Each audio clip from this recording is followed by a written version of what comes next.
이니까 지금 오늘 이주환 선생님하고 김성수 선생님 그 통신 상태가 아주 좋으시니까 한번 이주환 선생님 한번 1번을 한번 진행을 한번 해보시겠어요? 네네네네. 네, 네, 1번 문제 한번 풀어보도록 하겠습니다. 네, 다음 비석에서 기념하는 왕에 대한 대화 내용으로 옳지 않은 것은 이라고 해서 3점짜리 문제인데요. 비석을 보니까 이제 광개토 대왕릉비라고 나와 있습니다. 그러니까 아무래도 광개토 대왕에 대한 업적이라든지 이런 게 담겨져 있겠죠.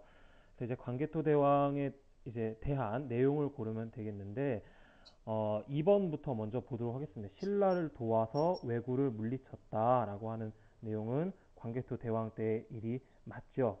또 그리고 광개토 대왕 때에 아무래도 고구려의 전성기다 보니까 북쪽으로는 요동과 만주 지역까지 진출한 것도 맞습니다. 또 4번에 백제를 공격하여 여러 성을 차지했다라고 하는 것 또한 이제 맞는 말이죠. 또 이제 지금의 서울인 위례성 일대까지 진출했다는 이야기가 이제 있습니다. 정답은 이제 1번인데요. 평양으로 도읍을 옮긴 것은 광개토 대왕의 아들이자 또 광개토 대왕릉비를 세운 장수왕의 업적이 되겠습니다. 정답은 1번이 되겠습니다. 아, 예, 잘하셨습니다. 제가 조금 부연 설명을 해드린다면 이 1번과 같은 문제는 광개토 대왕의 업적에 관한 문제일 수도 있지만 이 평양 천도라는 굉장히 중요한 이 정책을 한 장수왕의 업적을 묻는 그런 문제이기도 합니다. 그래서 이게 그 묻는 그 물음이 뭐 광개토대왕의 업적이나 장수왕의 업적에 대한 묻는 물음일 수도 있습니다. 그래서 이거는 평양 천도가 굉장히 중요한 정책이기 때문에 학생들한테 광개토대왕의 업적에 못지않게 장수왕의 업적도 정리를 해둘 필요가 있습니다. 네. 2번 넘어갈까요? 자, 2번은 김성숙 선생님 한번, 이거는 굉장히 쉬운 문제니까 한번 진행을 해보실까요?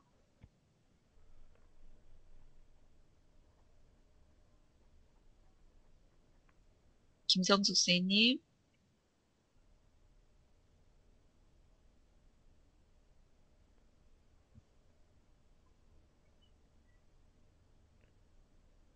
김성숙 선생님 통신 상태가 조금 안 좋은 것 같군요. 네. 예, 그러면은 아, 제가 들리세요? 진행을, 예. 김성숙 선생님, 네, 네네. 네, 2번 한번 진행을 해보실까요? 네.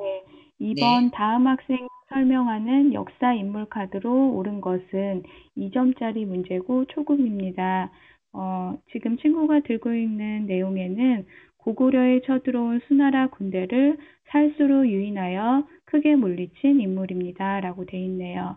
여기에 보면 이 내용에 고구려 사람이고 수나라와 그 전쟁을 한 지금의 살수인 청천강 유역에서 크게 승리한 분인데요. 1번은 영계소문이고 2번은 계백, 3번은 을지문덕, 4번은 이사부라고 나와 있는데요. 정답은 을지문덕 장군이 그 살수대첩에서 크게 승리하신 분이죠. 그리고 부연 설명을 하자면 1번의 영계소문은 고구려 말기의 장군이면서 재상이었고 네, 그리고 이번에 계백 장군은 우리가 잘 알다시피 황산벌 싸움 기억나죠? 네, 거기서 백제 말기의 장군이십니다. 그리고 네, 마지막에 4번의 이사부는 신라 진흥왕 때의 장군이고 네, 정치가로 보면 되겠습니다. 그래서 우리 네, 정답은 지금 3번의 을지문덕 장군이 되겠습니다. 네. 자, 이사부 장군은 굉장히 중요한 그런 업적이 있죠. 우상국을 정벌을 했습니다. 그래서 가끔 가다가 우산국 정벌에 대한 문제가 우리 독도 문제로 인해서 가끔씩 출제가 되고 있는 그런 경향이 있습니다. 근데 요번에 지금 이주환 선생님이 요번 시험을 보셨지만 요번 시험의 고급 문제는 이렇게 역사의 인물에 대한 문제가 비중이 아주 높았습니다. 그래서 이렇게 역사 인물 카드로한 초급 문제이지만 굉장히 대표적인 그런 역사 인물들이죠. 이 인물들에 대한 업적이나 그런 특징들 그런 것을 정리를 해줄 필요가 있습니다. 3번 넘어갈까요? 3번 문제는 이주환 선생님이 진행을 한번 해보실까요? 네. 역사신문 기사의 소제목으로 적절하지 않은 것을 고르라는 문제입니다. 역사신문의 그 제목을 보니까 신라 드디어 삼국통일을 완성하다라고 해서 삼국통일에 관한 내용이 문제임을 알 수가 있습니다.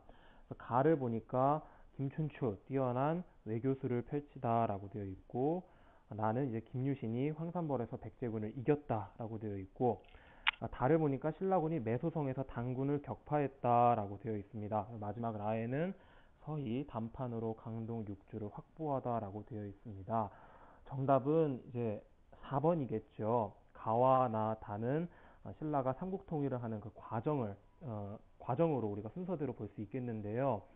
김춘추가 뛰어난 외교수를 펼친 결과 결국 신라와 또 당시 중국에 있었던 그 당나라와 연합을 하게 되는 결과가 이제 나오게 되죠. 이렇게 신라와 당나라 간의 동맹을 맺은 나당 동맹이 체결된 이후에 결국 김유신이 이끄는 신라군이 황산벌에서 계백이 이끄는 백제군을 이기는 황산벌 전투가 나에 대한 설명이라고 할 수 있습니다. 또 이제 신라가 당나라와 연합을 해서 백제와 고구려를 멸망시킨 이후에 당나라와도 마지막 일전을 벌이게 됩니다. 이 매소성은 지금의 경기도 연천인데, 이 매소성과 더불어서 기벌포라고 하는 곳에서 당군을 격파해서 이 삼국통일의 그 삼국통일의 이 종지부를 찍게 되죠. 그래서 가와 다가 삼국통일에 대한 내용임을 알 수 있고, 라에 이제 서희가 단판으로 강동 육주를 확보했다라고 하는 내용은 고려 초기에 거란족이 고려를 침입했을 때, 1차 침입 때 서희가 이 외교를 통해서 지금의 압록강 일대인 강동 육주를 확보한 내용이라고 할 수 있습니다. 정답은 4번이 되겠죠. 굉장히 설명을 굉장히 잘 해주셨네요. 자, 우리가 시험 문제에 단골로 나오는 문제가 이렇게 삼국 통일을 완성하는 그 과정이 단골로 나옵니다. 이거는 매 회마다 빠짐없이 단골로 나오니까 이 삼국 통일의 과정을 순서대로 정리해 둘 필요가 있습니다. 그래서 서희는 고려 때 거란 침입, 1차 침입 때 외교 단판으로 강동원주를 확보한 것. 그래서 3번의 답은 4번이 되겠습니다. 자, 4번 넘어갈까요? 자, 4번은 김성숙 선생님 한번 진행을 해보세요. 네. 4번 가에서 달을 일어난 순서대로 옳게 나열한 것은 2점짜리 문제이고요. 고려의 후삼국 통일 과정을 나타내고 있는데 가는 지금 견훤과 왕건이 보이고 있어요. 왕건이 고창 전투에서 견훤을 이긴 내용이고요. 그리고 나는 경순왕이 왕건에게 지금 신라를 고려로 넘겨주고 있는 장면이네요. 그리고 마지막 다는 왕건이 후백제를 멸망시킨 그 그림이 나와 있어요. 지금 가는 보면은 우리가 왕건이 고창 전투에서 견훤에게 이긴 것은 930년이 되고요. 그리고 나는 경순왕이 신라를 고려에게 넘겨준 것은 935년이라고 보면 됩니다. 마지막으로 다는 936년 후백제를 멸망시킨 왕건의 그림이 나와 있고요. 그래서 보면 순서대로 지금 930년, 935년, 936년 차례대로 해서 가나다 해서 1번이 정답입니다. 네, 우리가 초급 문제는 이렇게 어떤 역사적인 사건을 일어난 순서대로 나열하는 문제가 나오는데, 이렇게 선생님께서 930년, 935년, 936년 이렇게 구체적인 연도를 그렇게 알지 못하더라도 학생들한테는 이게 스토리텔링식으로 이 이야기를 엮어서 이렇게 과정을 설명을 하고 그거를 이해를 하는 그런 정리가 필요합니다. 초급은 대부분이 초등학생들이 보기 때문에 우리가 고려의 후삼국 통일 과정을 이야기로 엮어서 아이들한테 그것을 이해를 시키는 것이 훨씬 연도순으로 이렇게 이해를 시키는 것보다 훨씬 효과적인 학습 방법이 되겠습니다. 자, 네. 5번으로 넘어갈까요? 자, 이주환 선생님 한번 진행을 해보세요. 다음 내용의 외교 문서를 일본에 보낸 나라에 대한 설명으로 옳은 것은 이라는 문제입니다. 문서의 내용을 보니까 우리는 고구려의 옛 땅을 회복했고 부여의 풍습을 이어받았다라고 되어 있습니다. 고구려의 옛 땅을 회복했다라는 점에서 고구려가 멸망한 이후에 등장한 나라라고 보면 되겠죠. 바로 이제 발해라고 하는 나라를 들 수 있겠는데요. 발해는 이제 고구려의 그 무장이었던 대조영이 이 고구려의 유민들과 더불어서 세운 나라라고 할 수 있습니다. 이 문서는 발해의 대조영의 아들이자 발해의 두 번째 임금인 이 무왕이라는 인물이 일본에 보낸 그 문서의 내용입니다. 이제 그럼 발해에 대한 내용으로 옳은 것을 고르면 되겠는데요. 일본에 이제 수나라의 침략을 물리쳤다라는 것은 아까 2번 문제에서도 봤던 고구려에 관한 내용이겠죠. 그리고 골품제라고 하는 신분제도가 있었다라고 이번의 내용은 이제 2번은 골품제라는 신분제도가 있었다라고 하는데 골품제는 신라의 그 전통적인 신분제도입니다. 4번에 이제 청해진을 설치하여 해상 무역을 주도하였다라고 되어 있는데 청해진은 이제 장보고가 설치했고 통일신라 때의 일임을 알 수 있습니다. 정답은 이제 3번 상경이 가장 오랜 기간 동안 도읍지였다라고 되어 있는데요. 어, 그 상경은 이제 발해 행정구역인 오경 중에 하나입니다. 이제 상경이라고 하는 곳이 발해에서 가장 오랫동안 도읍지로 있었던 곳이기 때문에 정답은 발해에 대한 내용으로 올바른 것은 3번이 되겠습니다. 네, 잘해주셨습니다. 그래서 여기 우리가 그 발해에 관한 그런 문제도 단골로 꼭 한 문제씩 나오는데 발해에는 꼭 알아두어야 될 왕이 세 왕이 있죠. 건국자 대조영 말고 그 다음에 아들인 여기에서 오늘 나온 무왕, 그 다음에 문왕, 그 다음에 선왕의 정책의 특징들을 일러둘 필요가 있습니다. 5번은 잘해주셨고요. 자, 6번 넘어갈까요? 자, 김성숙 선생님. 네. 6번 가 왕의 정책으로 옳은 것은 지금 가가 나와 있는 그 그림을 보니까 내가 드디어 후삼국을 통일하였노라라고 왕이 외치고 있습니다. 왼쪽에 그림에 보면 지도가 나와 있는데 고려 후백제 신라를 통일한 왕으로 보면 되겠죠. 고려 후백제 신라를 통일한 왕은 왕건 이라고 볼 수 있고요. 그래서 1번을 보면 왕건이 후삼국을 통일했을 때 정책에 관한 문제인데 1번은 서경을 중시하였다라고 나와 있는데 이것은 고려의 왕건이 훈유 10조 내용에 나와 있는 것입니다. 그래서 정답은 바로 나왔네요. 1번이고요. 그러면 2번은 어떤 나라의 것인지 한번 보도록 하겠습니다. 2번 과거제를 실시하였다 했는데 이거 역시 고려시대 때지만 광종 때 실시하였던 것이고요.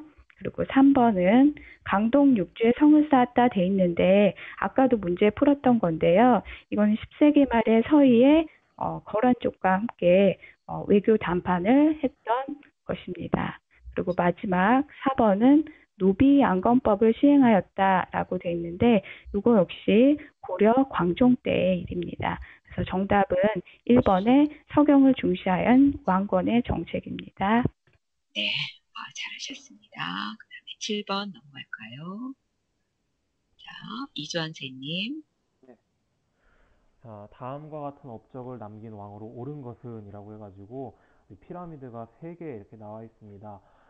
지방에 12목을 설치했다고 합니다. 12목은 고려 시대 때 그 지방 행정 조직 중 하나죠. 12목이라는 것을 통해서 우리가 고려 시대의 이 임금을 고르라는 걸로 이제 또 축소를 할 수 있을 것 같습니다. 또 이제 유교를 통치 이념으로 삼았다라고 해서 그렇다면 이제 고려 시대 때 유교를 통치 이념으로 삼았던 임금을 고르면 되겠죠. 이제 마지막 피라미드를 보니까 또 추가적으로 하나 단서로 준 게 이제 최승로라고 하는 인물이 등장합니다. 최승로의 정책 건의를 받아들이면서 유교를 통치 이념으로 삼았던 고려시대 임금으로 올바른 것을 찾으면 되겠네요. 답은 이제 2번 성종입니다. 성종 시대에 이르러서 유교를 국가 이념으로 본격적으로 이제 삼은 것을 볼 수 있고요. 또 이제 마지막 피라미드에 보니까 최승로라고 하는 인물이 있었는데 이 최승로가 성종에게 건의했던 것 중에 시무 28조라고 하는 그 내용에 어떤 그 상소문이 있었죠. 이 상소문의 내용도 그리고 두 번째 피라미드에서 보듯이 유교에 기반을 한 통치를 구현하도록 하십시오라고 하는 내용이 담겨 있습니다. 정답은 2번이 되겠습니다. 설명을 아주 자세하게 잘 해주셨습니다. 자, 8번 넘어갈까요? 자, 김성숙 선생님.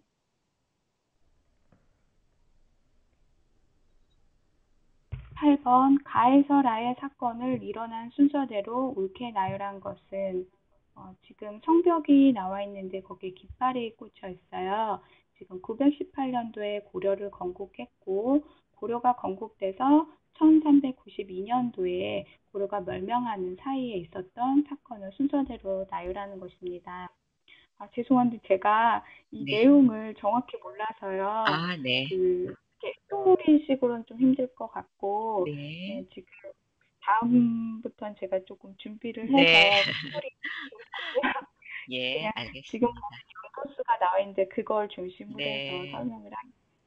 네, 지금 네. 가에 보면 윤관의 여진정벌이라고 되어 있는데 이것은 1107년도에 일어난 것이고 그리고 나의 기주대첩은 거란족과 함께 전투를 한 건데 이것은 1019년에 일어났던 일입니다.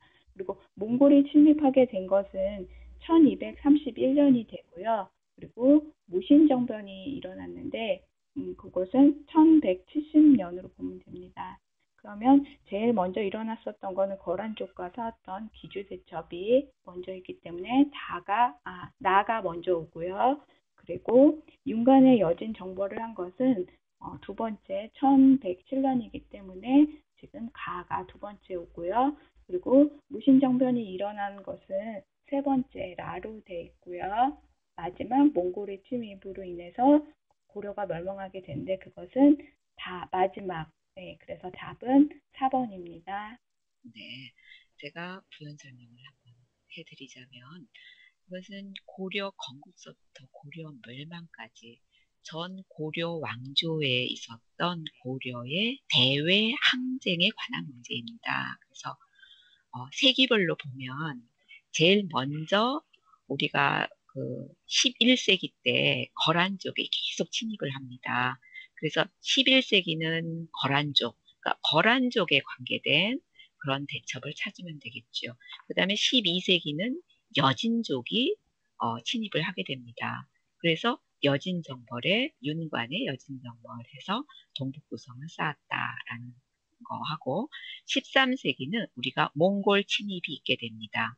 그 몽골 침입이 있게 되고 그 사이에 무신정변은 우리가 고려를 전기 후기로 나누면 그 중심이 기준점이 되는 것이 무신정변으로 보게 됩니다. 그래서 무신정변이 1170년이고 그 무신 집권기가 100년 동안 이루어지는데 그 후반기 40년 동안이 몽골의 침입. 그래서 강화도의 천도 기간이 후반부 40년 동안 있게 됩니다. 그러면 무신정변이 몽골의 침입보다 먼저가 되겠죠. 그래서 우리가 고려 왕조에서 고려의 대외 항쟁을 세기별로 정리를 해두는 것이 좋습니다.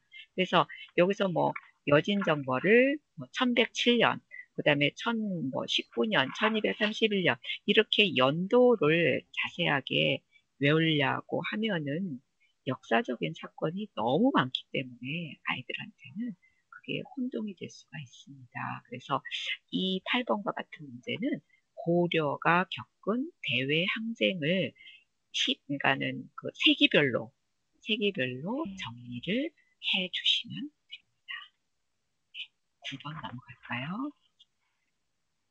이주환 선생님. 다음 정책을 실시한 목적으로 옳은 것은 이라고 해가지고 두 가지 제도가 나왔습니다. 노비안건법하고 과거제도가 나왔는데요. 노비안건법하고 과거제도는 고려 초기에 광종이 실시한 정책이죠. 그럼 왜 광종이 노비안건법과 과거제도를 실시했는지 이제 그 묻는 게 이번 문제의 그, 그 정답이라고 수 있겠습니다. 우리가 고려 초기에 그 지배계층을 흔히 이제 호족이라고 부르는데 아무래도 이 호족이 건국 초기에는 이 왕권을 좀 이렇게 억압할 만큼 세력이 좀 셌던 것 같아요. 아무래도 이제 일반 양민을 뭐 노비로 해서 자기 그 재산으로 삼는다든지 이런 그 과정을 통해서 자기의 세력을 불려나가는데 광종 때 와서 이렇게 그 호족의 억울하게 호족의 노비가 된 사람들을 다시금 양민으로 그 신분을 그 회복시켜주기 위해서 실시한 제도가 바로 노비안건법입니다. 또 과거제도 같은 경우에는 광종이 왕으로서 자기의 그 신하들을 직접 뽑기 위한 제도가 이제 과거제도가 되겠죠. 그래서 이제 그 네 개의 정답 중에 가장 이러한 정책들을 실시한 목적으로 제일 근접한 것은 1번의 왕권을 강화하기 위한 정책이라고 할 수 있겠습니다. 좀 더 네. 추가적으로 노비안건법이나 과거제도와 함께 이렇게 그 광종이 왕권을 강화하기 위해서 실시한 제도로 그러니까 칭제건원이라고 하는 거를 들 수가 있는데 칭제건원이라고 하는 거는 황제를 칭하고 또 직접 그 독자적인 그 연호를 사용하는 거죠. 그러니까 중국에서만 하던 거를 고려도 할 수 있다라는 것을 통해서 왕권을 강화하기 위한 것이 이 광종의 목표였다라는 것을 알 수 있습니다. 정답은 네. 1번이 되겠죠. 잘해주셨습니다. 우리가 시험 출제는 대부분이 어떤 왕조에서 제일 왕권이 강화되었던 그런 왕들에 대한 문제가 잘 나옵니다. 그래서 고려에서 왕권이 가장 강화가 되었던 전기 초기에서는 광종, 그 다음에 고려 후기에서는 공민왕의 개혁 정치. 그게 잘 나오고요. 그 다음에 그 공민왕 때 신돈을 등용을 해서 이 고려의 그 광종의 노비 안건법하고 비슷한 정책을 또 합니다. 그게 뭐죠? 전민변정도가. 그렇죠. 네. 전민병정도감을 설치를 해서 이거와 마찬가지로 노비를 양인으로 풀어주는 그런 정책을 합니다. 그래서 이 노비안건법, 전민병정도감, 과거제도 이거는 모두 왕권을 강화하기 위해서 실시하는 그런 정책이 되겠습니다. 자, 10번 넘어갈까요? 자, 김성수 선생님. 네. 가에 들어갈 내용으로 적절한 것은 순조 때부터 왕실의 외척이나 신하가 권력을 잡아 나랏일을 마음대로 하면서 부정부패를 일삼았고 이에 따라 삼정이 매우 문란해졌다. 순조 때에는 농민에 대한 가혹한 수탈과 지역 차별의 반발에 가라고 나와 있네요. 자, 그러면 순조 때의 얘기를 하는 거고요. 그리고 세도 정치로 인해서 농민들이 굉장히 세금을 많이 내고 가혹한 수탈과 지역적인 차별로 인해서 반발이 일어나게 됐는데 이것은 홍경래의 난이라고 합니다. 그래서 홍경래의 난과 관련된 내용을 찾으면 되는데요. 지금 1번을 보면 만적이 신분 상승을 꾀하여 난을 일으켰다라고 하는데 이것은 고려 때에 아까 무신들이 집권을 잡고 있을 때 이야기입니다. 그리고 네. 이번에 홍경래가 세도 정치에 저항하여 봉기하였다. 아까도 얘기했지만 그 농민들이 반발을 일으킨 홍경래의 난에 관한 문제라고 했죠. 그래서 정답은 2번이 되겠네요.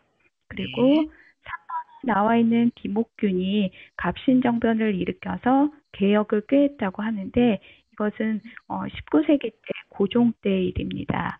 그리고 마지막 4번은 유영원이 반개수록에서 토지 제도 개혁을 주장하였다고 하는데 이것은 효종 때의 일로 보면 되겠습니다. 그래서 홍경래의 나는 세도 정치로 인한 농민들이 굉장히 힘들어서 반발하게 된 내용에 관련된 문제입니다. 네. 자, 제가 부연 설명을 해드리자면 우리가 10번에는 홍경래의 난에 관한 자료가 나와 있지만 이거는 전반적으로 우리 역대 왕조에서 농민 봉기가 일어났던 그 시기에 관한 문제가 출제가 한 문제씩 꼭 출제가 됩니다. 그러면 농민 봉기가 많이 일어났던 그 시대를 쭉 살펴보면 신라 하대 때 신라의 그 사회가 굉장히 혼란스러웠죠. 그때 농민 봉기가 많이 일어나고 예를 들면 원종 애노에난 같은 거. 그 다음에 농민 봉기가 또 일어났던 것이 여기 1번처럼 만적의 난이 일어났던 무신집권기 때 이거 만적은 그 신분 상승을 꾀하려고 난을 일으켰지만 망이 망소이의 난, 대표적인 난이요. 그 다음에 만적의 난, 이렇게 무신집권기 때 역시 농민 봉기가 많이 일어납니다. 그 다음에 제일 심했고 제일 많이 격렬하게 일어났던 농민 봉기는 세도 정치 시기 때 우리가 19세기 세도 정치 시기 때 사회적 혼란으로 즉 삼정문란하고 부정부패 여기서 나온 부정부패 때문에 농민 봉기가 그때 격렬하게 많이 일어났고 제일 대표적인 것이 홍경래의 난, 네. 그리고 또 진주 밀란이라고 하죠. 인술 농민 봉기 이렇게 일어납니다. 그 다음에 여기 갑신정변은 뭐 우리가 개화파가 일어난 그런 정변이기 때문에 이거는 뭐 농민 봉기라고 보기는 어렵고요. 그래서 개화기 때는 이제 이것이 크게 동학농민운동으로 이어지게 됩니다. 그래서 이게 꼭 여기서 홍경래의 난을 우리가 묻는 문제는 아니에요. 그래서 역대 왕조에서 농민 봉기가 일어날 수밖에 없었던 그런 사회적인 그런 배경을 정리를 쭉 해주실 필요가 있습니다. 11번 넘어갈까요? 이주환 선생님. 이 줄은 전쟁 때 있었던 사실로 옳은 것은이라고 해서 이 보기로 이 책은 내가 겪은 전쟁 당시의 상황을 기록한 것입니다라고 이야기하는 선비와 웬 책이 나와 있습니다. 이 선비의 이름을 보니까 유성룡이라고 되어 있고 책의 이름을 보니까 징비록이라고 되어 있습니다.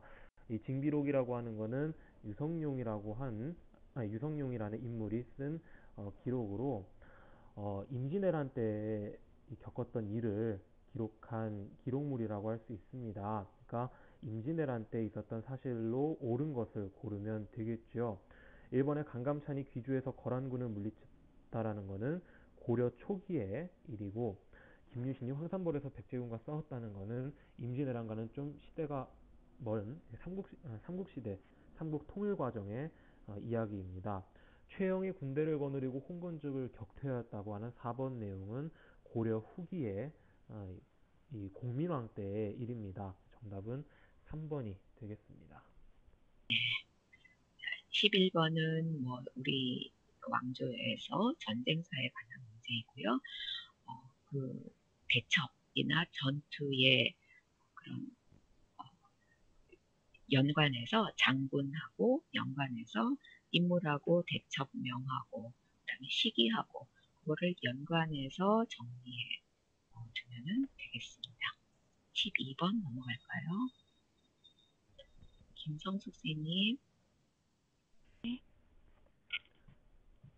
12번 비축은 왕의 업적으로 옳은 것은 해서 지금 그림이 나와 있는데 여기는 수원에 화성을 건설한 왕과 그의 아버지가 묻힌 곳입니다. 라고 해서 능에 대한 안내도가 나와 있네요. 지금 이 왕은 수원 화성 하면 떠오르는 것이 우리가 대표적으로 알고 있는 정조, 화성을 건설한 왕인 정조, 그의 아버지가 묻힌 곳이 건설한 정조의 업적을 묻는 것인데요. 그럼 1번에 규장각을 정비하여 인재를 등용하였다라고 되어 있는데 규장각 하면 떠오르는 분이 정조라고 볼 수 있겠죠. 답은 1번이 바로 나와 있네요. 그러면 2번에 경복궁을 중건하여 왕실의 권위를 세웠다라고 나와 있는데 경복궁 하면은 흥선대원군으로 잘 알고 있죠. 그리고 3번에 균역법을 제정하여 농민의 부담을 줄여주었다고 합니다. 이분은 영조 때 우리 영조 왕이 균역법을 제정해서 농민의 부담을 줄여주었고요. 마지막 4번에 탕평비를 세워 탕평책의 의지를 널리 알렸다. 탕평비 하면 역시 영조 때 있었던 업적이라고 볼 수 있겠죠. 그래서 지금 정답은 1번에 규장각을 정비하여 인재를 등용한 분은 정조로 볼 수 있겠죠. 네. 네. 우리가 어떤 특정한 왕의 업적을 묻는 문제에서 그러니까 출제 빈도가 제일 많은 왕이 정조입니다. 자, 조선에서 왕권이 그러니까 조선뿐만이 아니라 한 왕조의 왕권이 제일 강화가 되었다던가 제일 개혁 정책을 폈다던가 하는 왕의 업적을 묻는 문제가 출제가 되는데 제일 출제 빈도가 높은 왕이 정조입니다. 그래서 여기 숙종, 그 다음에 영조, 정조 이 세 임금에 대한 문제는 자주 출제가 되니까 그 업적에 대해서 정리를 해줄 필요가 있습니다. 13번 넘어갈까요? 자, 이주환 선생님. 다음 장면에 해당하는 시기를 연표에서 옳게 고르는 것은 이라고 해서 그림에 보니까 이제 백제 사신과 또 어느 나라의 이제 임금이 이야기하는 것을 볼 수 있습니다. 그러니까 이제 백제 사신이 동맹을 맺은 것을 선물을 보냈고 또 이 임금도 백제와 동맹을 맺게 되어서 기쁘다라고 이야기를 하고 있는데 이 임금의 이름을 보니까 아래 눌지왕이라고 되어 있습니다. 눌지왕은 그 신라의 임금입니다. 아까 백제와 신라가 동맹을 맺은 장면이라고 할 수 있겠죠. 이제 나제 동맹에 관한 설명이라고 보시면 될 겁니다.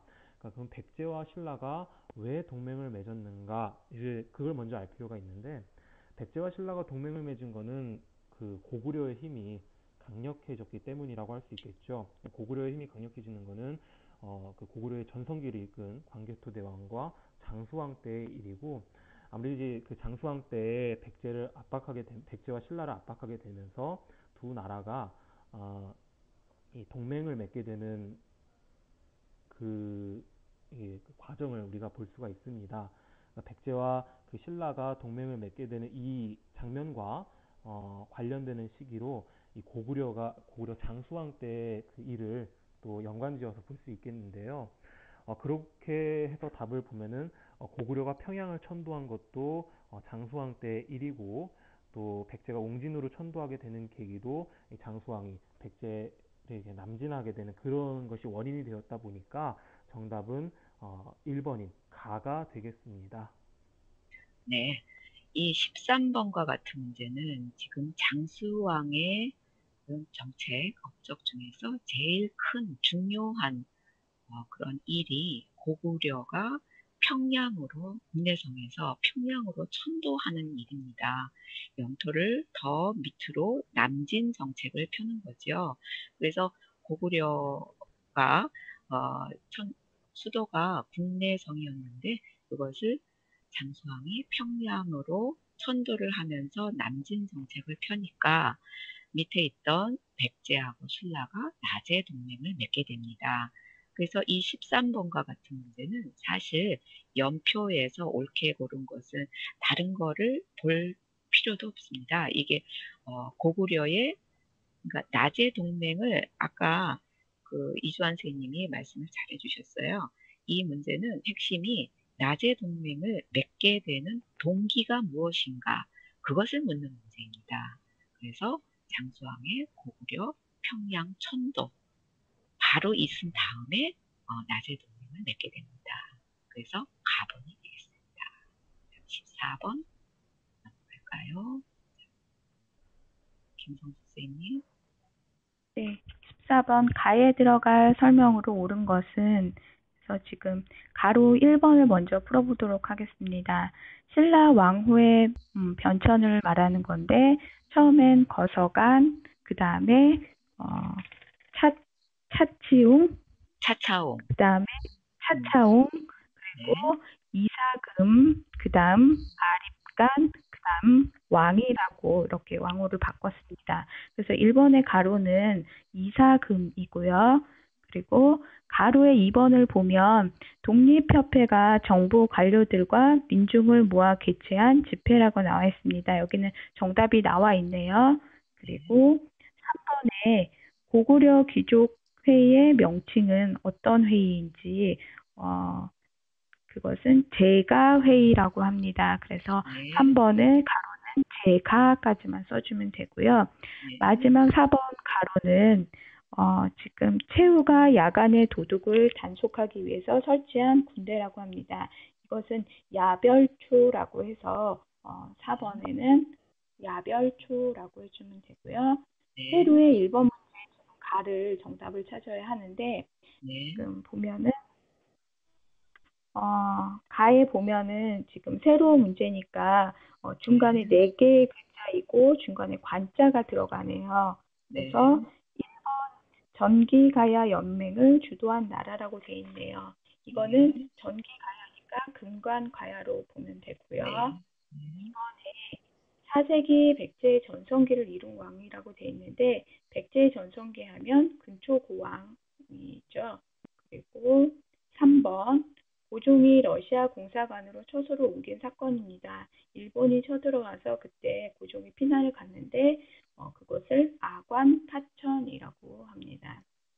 마지막 4번 김부식 등이 인종의 명을 받아서 편찬한 역사책은 김부식 하면 떠오르는 삼국사기 그리고 마지막 정변을 일으켜 보장왕을 세운 뒤 권력을 장악한 인물은 연개소문이죠. 그래서 지금 보면 가운데 관자가 들어가는 것은 지금 금관가야라고 해서 1번에 전기의 가야 연맹을 주도한 나라는 금관가야입니다. 네. 자, 우리가 신라 왕호가 거서간, 차차옹, 이사금 마리간으로 되죠. 여기 1대, 2대, 3대 이렇게 되는데 마리간, 그 뇌물 마리간, 그 뇌물 왕이라고 하는데 우리가 뇌물 마리간이죠. 왕 그렇게 돼 있는데 이사금은 그 치아 이가 많으면 나이가 많다라는 뜻이에요. 그래서 이사금이라는 것은 연장자라는 뜻입니다. 그래서 여기 1번은 이사금, 그래서 금관, 그 다음에 여기서 그러면 제가회의 때 가가 오니까 금관, 가야, 야별초의 야 해서 금관, 가야에 대한 설명을 찾는 문제입니다. 그래서 가야 연맹에서 전기 가야 연맹을 주도한 나라 금관가야죠. 그 다음에 후기는 대가야로 넘어가죠. 그래서 우리가 14번의 답은 1번이 되겠습니다. 15번 넘어갈까요?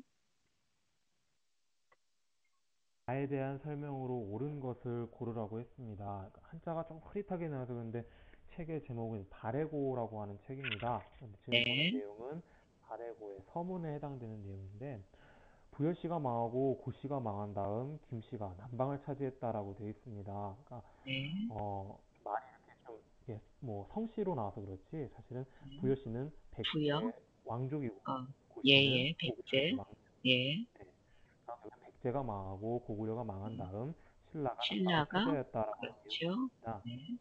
네, 그리고 나서 이제 대시가 북방을 차지하였다라고 했으니까 삼국통 신라가 삼국통일을 한 이후에 북방에 등장한 나라가 이제 그 가가 되겠죠. 그러니까 네, 이것도 발해에 대한 설명으로 옳은 것을 고르는 문제일 겁니다. 네, 이제 정답은 이제 1번인데 오경 15부 62주라고 하는 이 조직은 발해의 지방 행정 조직이죠. 그리고 네, 이번에 이제 도병마사에게 서울 국방 문제를 논의하였다는 네, 고려의 일이고 네, 진대법을 실시한 것 고구려 네, 때 화랑도는 이제 신라 시대의 청소년 조직이고 네, 정사회의에서 나라의 중요한 일을 결정하였다라고 하는 것은 백제의 일이라고 보면 되겠습니다. 정답은 1번이겠습니다. 네, 그렇죠. 자, 15번에 5번 같은 조금 전에 14번 문제에서 제가 회의가 나왔었죠. 그게 귀족 회의입니다. 그래서 고구려는 제가 회의고, 이건 백제는 정상 회의고, 신라는 화백 회의가 되겠죠. 그래서 귀족 회의가 있었다는 거, 그것도 정리를 해두시면 가끔가다 출제가 됩니다. 16번 넘어갈까요?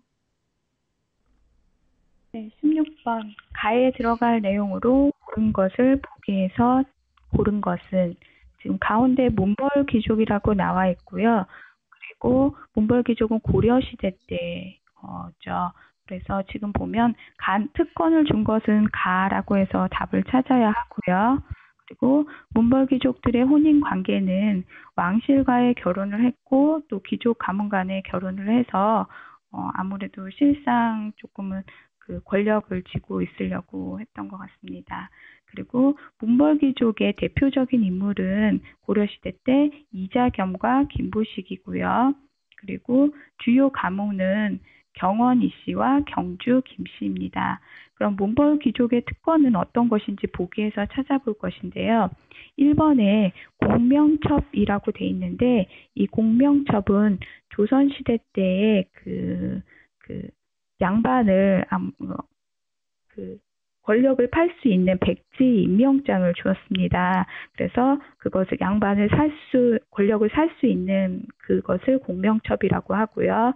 그리고 니은의 공음전은 고려시대 오품 이상의 관리에게 지급한 토지로 세습이 가능했습니다.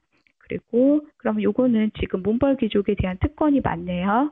그리고 디귿에 음서자라고 돼 있는데 이것도 역시 고려시대 때 있었던 것이고요.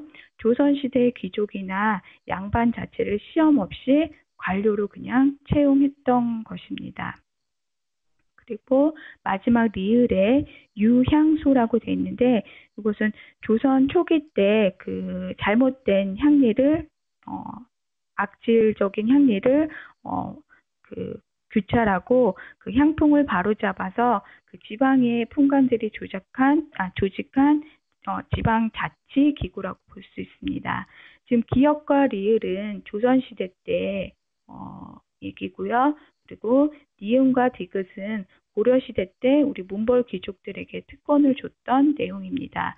그래서 정답은 니은 리을이 있는 니은 디귿이 있는 3번이 되겠습니다. 네. 여기는 고려 문벌 전기의 귀족을 문벌 귀족이라고 하고요. 그다음에 고려 후기는 권문 세족이라고 합니다. 그래서 문벌 귀족의 대표적인 인물이 이자경과 김부식인데 그 문벌 귀족에는 특혜가 있습니다. 특권이 있죠. 공음전 아까 말씀하셨다시피 어, 그러니까 특별히 내려주는 그, 토지가 되겠죠. 그래서 문벌 귀족의 이거는 특권이 해당이 되고요. 음서제도 역시 우리가 과거를 보지 않고 그냥 관리에 등용이 되는 그런 특권이 주어집니다. 그래서 고려 문벌 귀족의 특권으로는 공음전과 음서제가 있습니다. 자, 17번 넘어갈까요? 달을 일어난 순서대로 옳게 나열한 것은 라고 하는 문제입니다. 그래서 이제 지배층의 분열, 흔들리는 고려 사회라고 해서 세 명의 위인이 이렇게 나와 있습니다. 묘청, 이자겸, 또 정중부 이렇게 나와 있는데요. 자, 이게 나의 이자겸이라고 하는 인물을 먼저 보면은 모든 권력은 오직 나에게로 해가지고 이야기를 하고 있습니다. 이자겸은 그 앞에서 나왔던 문제의 문벌귀족의 대표적인 그 그렇죠. 케이스죠. 네, 그래서 그 강력한 또 이제 외척으로 성장을 했었는데 이 외척으로서 권력을 유지하는 과정에서 이 왕권에 도전하는 반란을 네, 일으키게 됩니다. 이제 그게 바로 그렇죠. 이자겸의 난이 되는 거죠. 이게 네, 이제 이자겸의 난 이후에 또 등장하는 인물이 묘청입니다. 개성의 그렇죠. 당시 고려에 쓰였던 개경에서 이자겸의 난으로 인해서 좀 많이 이렇게 그 어지럽고 또 혼란스럽다 보니까 묘청 같은 경우에는 지금의 평양인 서경으로 도읍을 네, 옮기자라고 이야기하면서 옛날에 광종이 그랬던 것처럼 황제 권한도 할 것을 이제 주장을 합니다. 이제 그런 네, 과정에서 그게 개경에 있었던 그 보수귀족 세력들한테 막히다 보니까 결국 묘청도 이 묘청의 난, 또 서경천도 운동이라고 하는 거를 일으키게 되는 것이죠. 이제 그 네, 이제 이자겸의 난 그리고 묘청의 난 이후에 또 이제 정중부라고 하는 인물이 있는데 아까 문제에서도 나왔듯이 무신에 대한 차별을 철폐를 주장하면서 이 무신들이 난을 일으키게 됩니다. 그게 이제 무신정변이죠. 네, 정중부는 이제 무신정변을 일으키는 그 핵심적인 인물이었습니다. 그러니까 이제 이런 인물들이 난을 일으킨 순서대로 나열을 하다 보면은 나와 가, 다 순으로 3번이 정답이 되겠습니다. 그렇죠. 자, 이거 17번과 같은 문제도 어, 우리가 그 묘청, 이자겸, 정중부 이렇게 구체적인 어떤 인물에 대한 그런 기억을 보다도 고려 왕조의 전반적인 그 사회의 흐름을 알면 파악하면 풀 수가 있는 문제입니다. 그래서 이자겸은 대표적인 우리가 문벌 귀족의 대표적인 인물이기 때문에 고려 전기에 해당하고요. 그 다음에는 바로 그 김부식, 이자겸과 같은 개경파하고 대립이 되는 서경파의 대표적인 인물인 묘청. 그래서 묘청의 난이 그 다음에 있고요. 그 다음에는 어, 중간 부분에 우리가 무신정변이 일어나게 됩니다. 그래서 무신정변의 정중부 해서 그렇게 고려 사회의 흐름을 이해하는 것이 더 중요합니다. 자, 18번 넘어갈까요? 18번 밑줄 그은 이 법전으로 옳은 것은 그 성종이 그림에 나와 있고요. 그 성종께서 세조대왕께서 자손만대로 변하지 않을 법을 만들 목적으로 이 법전을 편찬하기 시작하셨소. 이에 여러 차례 보완을 거쳐 완성하고 반포하니 모든 관리들은 법이 올바로 집행될 수 있도록 만전을 기하여 주기 바라오. 세조대왕 때 시작을 해서 지금 보면 성종 때 완성이 돼서 반포한 것은 경국대전이죠. 그 경국대전에 관련된 문제입니다. 1번은 지금 한자로 나와 있는데 친절하게도 밑에 한글로 적혀 있죠. 1번은 속대전이라고 돼 있는데 속대전은 영조 때 만들어진 것이고 그 경국대전을 시행할 법령만 이렇게 간추려서 편찬한 통일법전입니다. 법에 관련된 그 체제를 정비한 내용이고요. 2번은 아까 얘기했지만 경국대전 정답이네요. 조선시대의 기본적인 법전이고 아까도 나왔지만 세조 때 시작을 해서 성종 때 반포하게 된 것이고 육전으로 구성되어 있습니다. 그리고 유교적인 그런 통치할 수 있는 질서가 이렇게 완성이 될 수 있었던 것이 됩니다. 그리고 3번에 대전 통편이라고 되어 있는 건 있는데 이것은 정조 때 경국대전과 속대전을 이렇게 합쳐서 통합해서 만든 것으로 보면 됩니다. 그 다음 4번에 대전 회통이라고 되어 있는데요.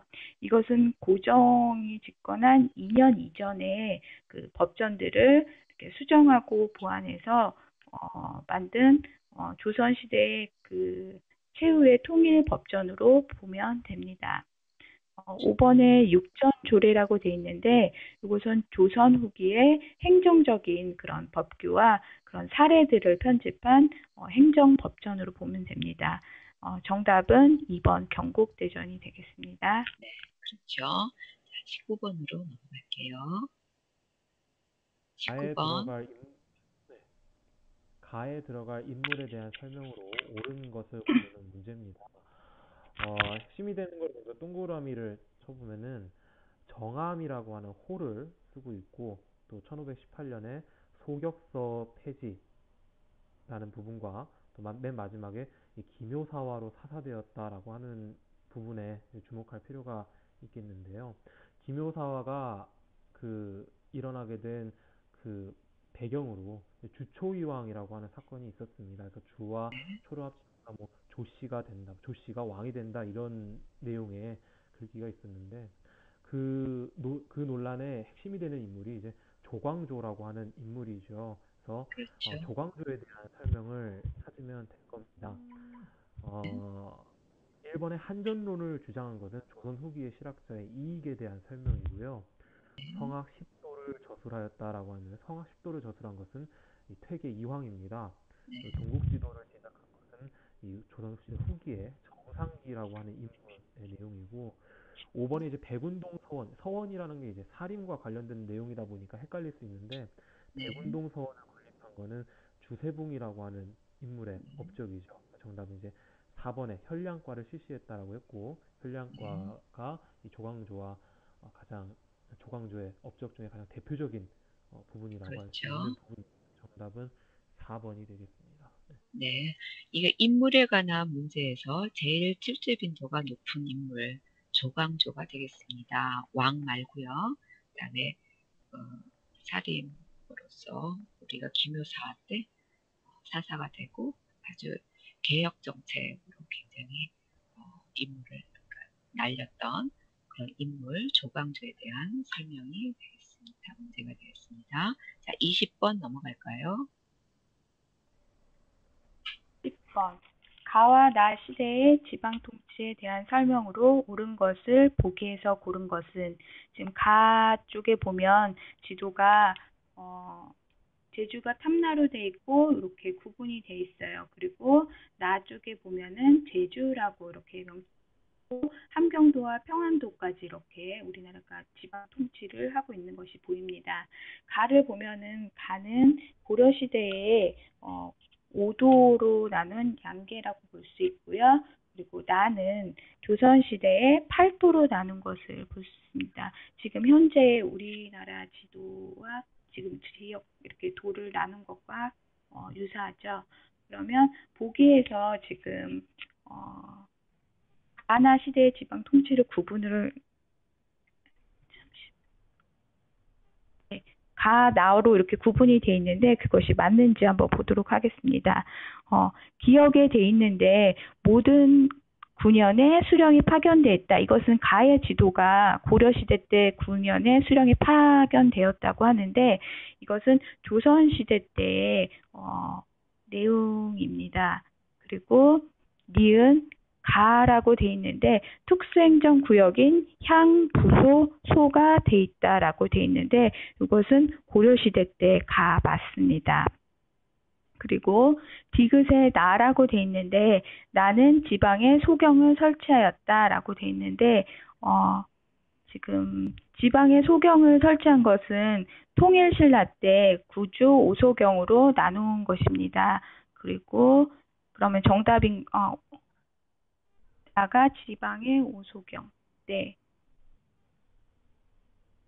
맞는 것이고요. 그리고 리을에 나라고 되어 있는데 향리가 수령을 보좌하여 지방행정 실무를 맡았다라고 하는데요. 이것은 향리가 수령을 보좌하여 지방행정무를 맡은 것은 조선시대 때입니다. 그래서 지금 정답은 보면은 디귿과 리을이 니은과 리을. 네. 네, 니은과 리을이 되겠습니다. 네. 네, 맞는 거죠. 니은과 리을은 네, 4번이 되겠죠. 예. 제가 저 부연 설명을 좀 해드린다면 20번은 고려하고 조선시대의 어떤 지방행정 조직의 특징을 관해서 묻는 그런 문제입니다. 그래서 지금 국경선을 보더라도 가는 고려가 되겠고요. 나는 지금의 현재의 우리 국경선인 이 세종 때 사군 육진에 의해서 세종 때 확립이 된 국경선을 가지고 있는 조선의 그런 지도가 되겠습니다. 그래서 고려 시대 때의 우리 지방행정 조직의 특징 중에서 이게 고려하고 조선과의 좀 차이점이 있는 것이 모든 군현에 수령이 파견된 것은 조선입니다. 그리고 고려는 속현이라 그래가지고 수령이 파견이 되지 않은 속현이 더 많습니다. 그래서 이거 모든 군현에 수령이 파견되었다라는 것은 조선에 해당되고요. 그 다음에 특수행정구역인 향소, 부곡이 있는 것이 고려가 되겠습니다. 그 다음에 오경, 그러니까 오소경이 설치가 된 것은 신라고요. 향리가 수령을 보좌해서 지방행정 실무를 맡은 것은 조선입니다. 그래서 여기서 맞는 것은 니은과 비율이 되겠습니다. 자, 오늘 24번까지 제가 진행을 하려고 했었는데 지금 시간이 지금 그렇게 안 되는군요. 그래서 21번부터 24번까지는 한번 교재를 보시고 한번 집에서 선생님께서 한번 숙지를 해주시기 바랍니다. 근데 김성수 선생님도 그렇고 이주환 선생님도 지금 처음 이렇게 진행을 해보시는데 너무 잘하세요.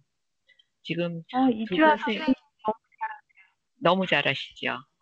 지금 당장에 나가셔서 지금 지도를 하시라고 해도 잘하실 것 같아요. 저희 김성숙 선생님은 조금 이제 이 지도는 학생들을 워낙 가르쳐 보신 경험이 있기 때문에 이렇게 교수하시는 그런 방법적인 면에서는 참 좋으신데 이제 조금 이제 그 내용 면에서 조금 공부를 조금 하셔야 될 것 같고요. 이주환 선생님은 아주 훌륭하십니다. 그래서 오늘은 수업을 여기까지 하기로 하고요. 다음 시간에는 3강을 준비를 좀 해주세요. 네, 예. 그리고 예. 지금 부원장님께서 하실 말씀이 예, 아닙니다. 많이 고생하셨고요. 저는 오늘 좀 긴장을 했었거든요. 1강 했을 때 막 연결이 안 되고 그래가지고, 이게 왜 이러나 그랬는데, 오늘은 아주 그 원만하게 잘 진행이 되어서 좋고요. 이제는 뭐 조금 숙달이 되셨기 때문에, 뭐 앞으로 잘 진행이 되리라 믿습니다. 그리고 이제 다음 주 이제 할 때는 이제 선생님이 발표를 이렇게 돌아가면서 하시게 될 거예요. 그러면 이제 저희가 질문을 하겠습니다. 그러니까 뭐 질문을 뭐 선생님이 모르는 거를 뭐 그렇게 뭐 하려고 하는 게 아니라 지금 부연 설명 이런 것들이 질문을 통해서 선생님들이 조금 더 이렇게 뭐 알고 또 이렇게 색인이 될 수 있도록 하는 거니까요. 이게 수업이 좀 긴장되죠. 네. 그냥 단순히 내용이 아닙니다. 이제 앞으로 훌륭해지실 거고요. 실제 이제 뭐 재미있는 강의라든가 이런 건 유튜브에 많이 올라와 있어요. 저희는 이제 실전을 위해서 이제 이 일을 하는 거거든요. 그러니까 이제 선생님이 이번에 이렇게 긴장하고 좀 1시간이지만 상당히 힘든 겁니다. 하지만 이제 이걸 통해서 선생님이 단련이 되시는 거니까요. 조금 어려우시더라도 끝까지 잘 마무리 되었으면 좋겠어요. 이주환 선생님이나 뭐 우리 김성수 선생님 다른 말씀 없으시면 오늘 수업은 여기서 마치도록 하겠습니다. 네, 감사합니다. 수고하셨습니다. 네, 네, 수고하셨습니다. 네, 들어가세요.